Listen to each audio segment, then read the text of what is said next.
Have you ever felt left out, forgotten, discarded, simply because in some way,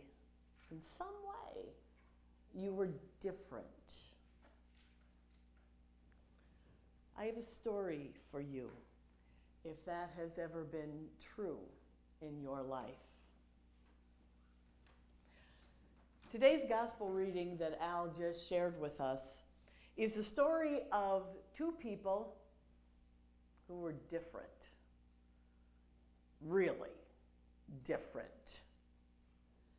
Different churches, different genders, different backgrounds, different families, different destinies, different behaviors, different ways of seeing and experiencing the world. In fact, these two people were so different that they never should have been talking to each other. Jesus and the woman at the well never should have been having a conversation. Well, one, because it was a public conversation happening between a man and a woman. But secondly, because it was a public conversation between a Jew and a Samaritan. Ew! These things just never happened in Jesus' day. Not only did they go against the law, they went against society's polite good manners.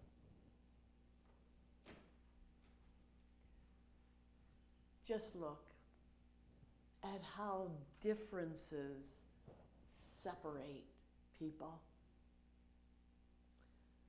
Differences can lead to contention, to arguing, to downright fighting, until one person feels superior to the other.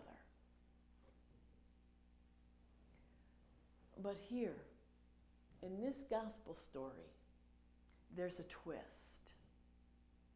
Instead of focusing on their differences, which were many, these two focused on their similarities. Jesus miraculously transformed laws and barriers. He melted away differences that divided people. He welcomed the stranger, the outcast, the other. Interesting to note that this conversation we heard this morning is the longest conversation in the Bible that Jesus ever had with anyone. Jesus had a different way of seeing people. Jesus had a different way of seeing differences. But most importantly, Jesus just had a deep desire to be close to people. All people. I think we miss the incredible miracle that occurred in this story. In spite of their many differences, these two people became closer than ever. Jesus and the Samaritan woman at the well had a belief in something greater than themselves. It took the woman a moment to realize this, but being in conversation with Jesus quickly opened her eyes. This poor woman had been shamed. She had been shunned because of her differences.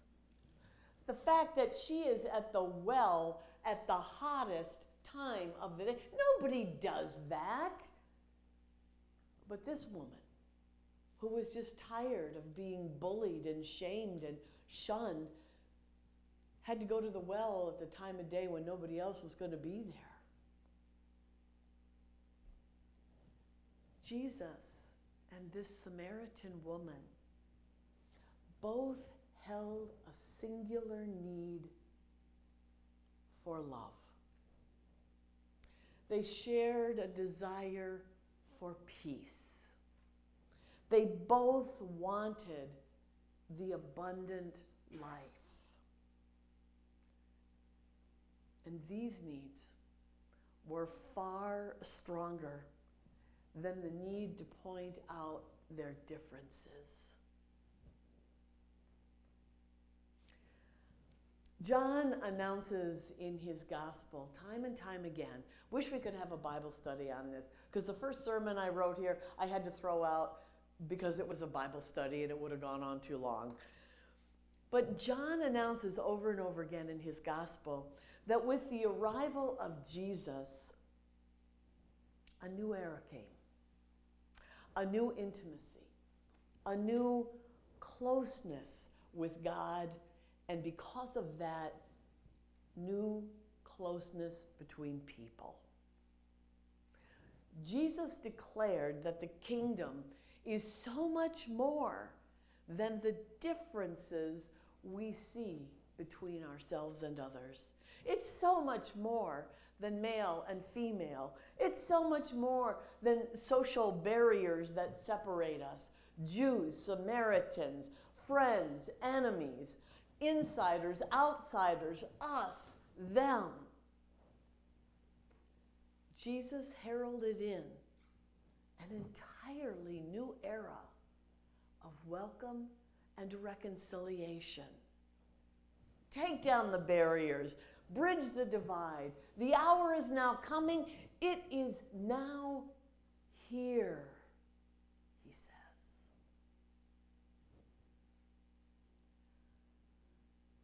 Look at how much we are alike rather than how we are different. See past our differences to our common humanity. Acknowledge your own desire for love and acceptance. And then recognize that in everyone else as well. May it be so for you and for me. Amen.